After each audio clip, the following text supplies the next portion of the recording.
Magali, les tatouages semi-permanents, qu'en penses-tu? C'est de la merde.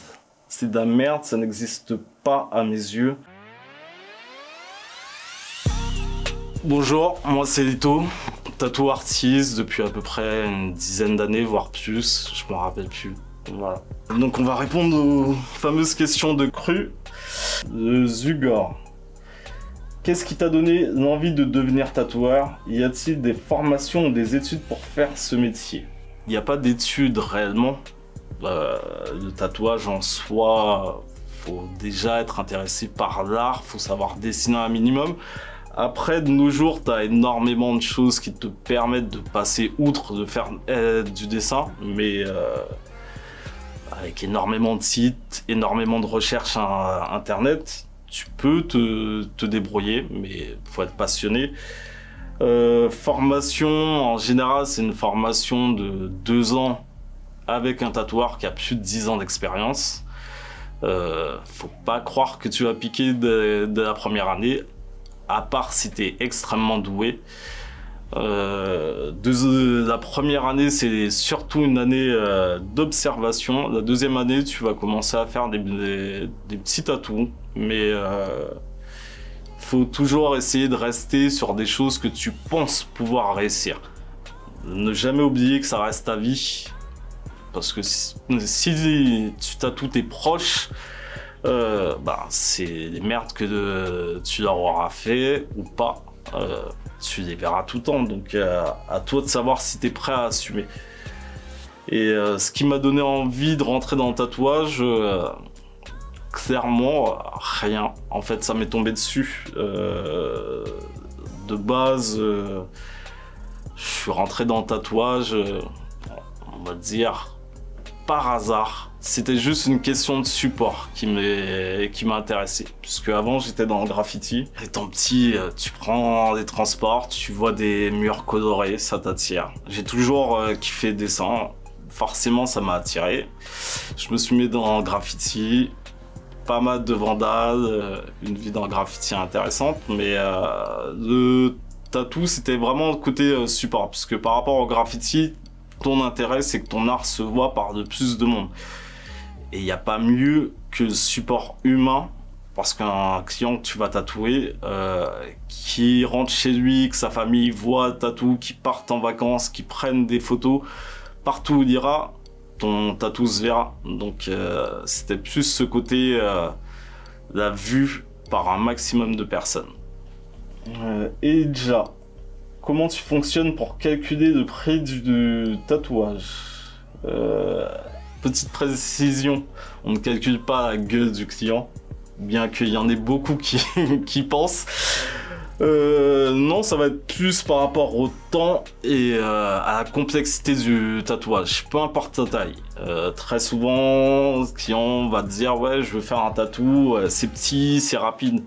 Il n'a pas le même regard que nous concernant le travail et sous-estime très souvent le travail qu'il y a à faire. En soi, tu as déjà entre la demande du client qui est approximatif et le résultat final, déjà il va falloir qu'on se coordonne et qu'on soit en accord, qu'on va plus expliquer au client que par exemple il ne pourra pas faire une tour Eiffel de 2 cm par rapport aux détails qu'il y a dedans s'il veut une tour Eiffel réaliste. Donc déjà il va falloir pouvoir le faire se projeter sur quelque chose de plus grand et qui soit prêt à l'assumer aussi par rapport au regard des autres. Et puis après voilà, t'as le travail, t'as le nombre de détails, le temps que tu vas passer dessus. C'est ce qui va faire le prix du tatouage. On va dire un tatou d'à peu près 5-8 cm, tu peux être sur une centaine d'euros approximative. Ça va être un tatou très simple, ligne, voilà, rien de très particulier, peut-être un petit peu d'ombrage. Un tatou un peu de taille moyenne, donc on va être sur quelque chose entre 10 et 16 voire 17 cm ombré.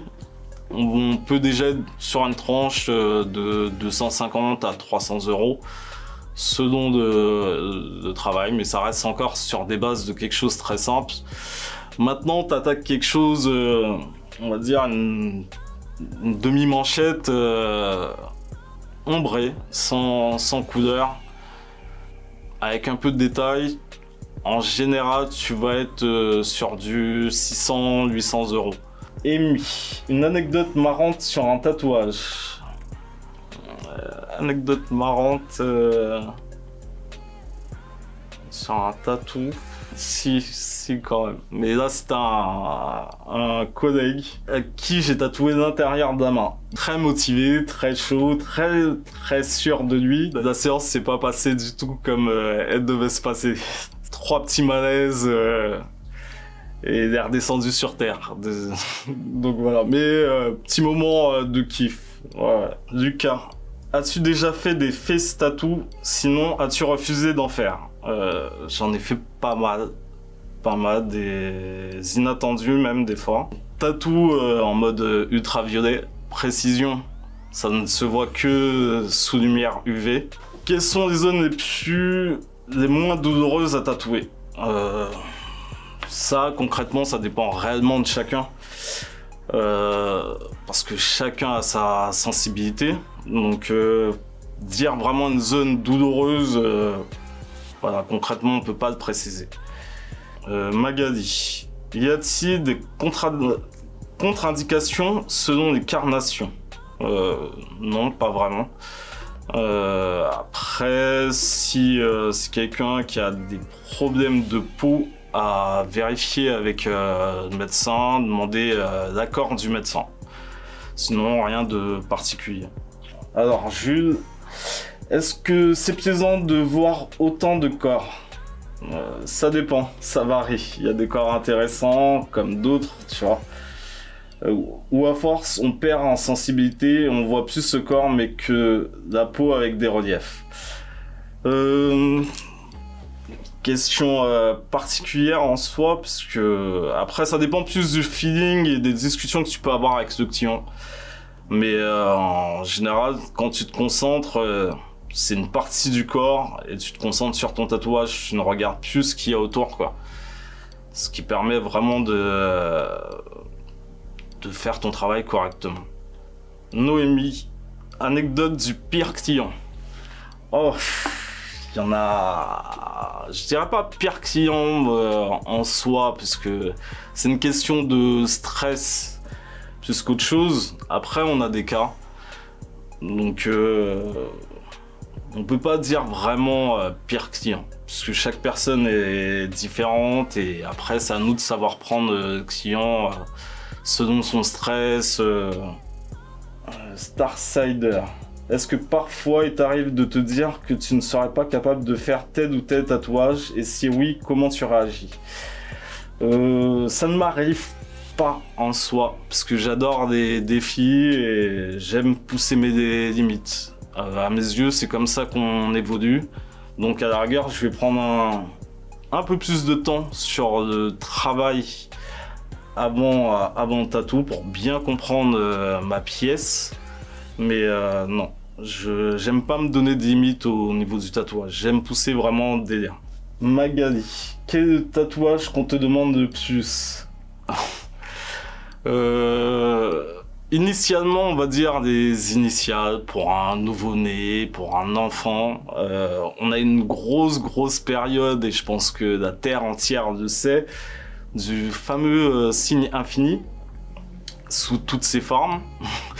Le seul type d'infini qu'on n'a pas fait, clairement, c'est une bite en infini. Ça aurait été un délire. J'aurais bien kiffé le faire. Mais concrètement, voilà. Dontima 972. Sur quelle partie du corps la plus bizarre as-tu déjà tatoué? Il y en a plusieurs. J'ai fait intérieur de bouche, au niveau de la lèvre, de crâne, intérieur de main, au-dessus d'anus, proche, au-dessus du vagin aussi. Voilà, je dirais que c'est les zones les plus improbables que j'ai faites. Ah, le nombril aussi. Et tatoué sur le téton aussi. L'aisselle, c'est l'une des parties vraiment la plus inattendue que j'ai faite. Une petite pression. Heureusement, la cliente gérait très bien la douleur. Et ça a été un kiff au final. Et quelle a été ta réaction lorsque le client t'a demandé de tatouer à cet endroit? De kiff, parce que je kiffe toujours des trucs improbables, donc intéressant. Tu vois, comme je disais auparavant, pousser un peu le vice, ne pas avoir de limites. Bobo Popo. Les personnes qui travaillent dans le monde du tatouage ont-elles plus de facilité à séduire? Je dirais ouais, en soi, puisque concrètement, on est un peu comme des médecins. C'est-à-dire que quand tu te présentes chez ton médecin et qu'il te dit déshabillez-vous, concrètement déjà, la barrière humaine qu'on a de principe, elle saute. Donc tu as déjà 80% d'appréhension qui saute. Et si après il y a un petit feeling, si tu plais, si la personne elle te plaît, et que ça discute correctement, oui effectivement ça aide à séduire. Phishing. Les 3 meilleurs tatoueurs français. C'est des jeunes tatoueurs, des jeunes espoirs entre guillemets. On va dire qu'il y a mon pote JK, il y a Guibo et Franck. Pour moi, c'est des tatoueurs qui ont un petit parcours à suivre. Et je pense que c'est des mecs qui peuvent aller très loin. Magali. Les tatouages semi-permanents, qu'en penses-tu? C'est de la merde. C'est de la merde, ça n'existe pas à mes yeux. C'est l'un des plus grands mythes du tatouage. En fait, semi-permanent, dans le principe, c'est un tatouage qui devrait partir, enfin ce qui est dit, dans un maximum de 3 ans, se dissoudre et ne plus apparaître sur la peau. Sauf qu'à partir du moment où tu te tatoues, tu piques l'épiderme, une fois que ce pigment est passé sous la peau, ça te reste à vie. Donc ça ne marche pas. Enfin, du moins jusqu'à maintenant, j'ai pas vu de personne venir et me montrer un tatouage semi-permanent qui partait. Donc voilà. Robin. As-tu déjà tatoué des tatouages que tes clients n'avaient pas choisi, du style tu as carte blanche? Oui et non, en soi, parce que c'est des clients qui me faisaient confiance, donc ça a été plus sur des projets que moi j'ai proposés et qu'au final ils ont kiffé. Certaines fois on a fait quelques modifs, mais voilà, c'était plutôt une question de confiance sur mon travail, et d'ailleurs je les remercie pour ça, pour cette confiance. Esteruchan, quelle a été ta meilleure œuvre, celle dont on est le plus fier?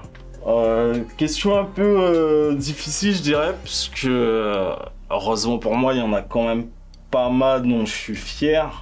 Donc te citer mes meilleures œuvres, je pourrais pas te préciser, vraiment il y en a pas mal. Après en général c'est des œuvres que j'ai fait sur mes proches, donc forcément tu t'appliques un peu plus que sur client, pas que tu délaisses le client, mais sachant que c'est tes proches, c'est quelque chose que tu verras tout le temps, donc voilà, tu t'appliques un peu plus. Assez kiffant. Éléonore Toussaint. Refuses-tu parfois de dessiner certains tatouages que tu juges inappropriés, ou lorsque tu penses que les gens peuvent les regretter rapidement, ou bien tu respectes toujours les attentes des clients? Concernant le tatouage, faut bien savoir que pour un tatoueur, le client n'est pas roi, donc il n'aura pas de dernier mot. C'est-à-dire que nous on fait un travail qui reste à vie. Donc à nous de juger si concrètement le client va la regretter avec le temps ou pas.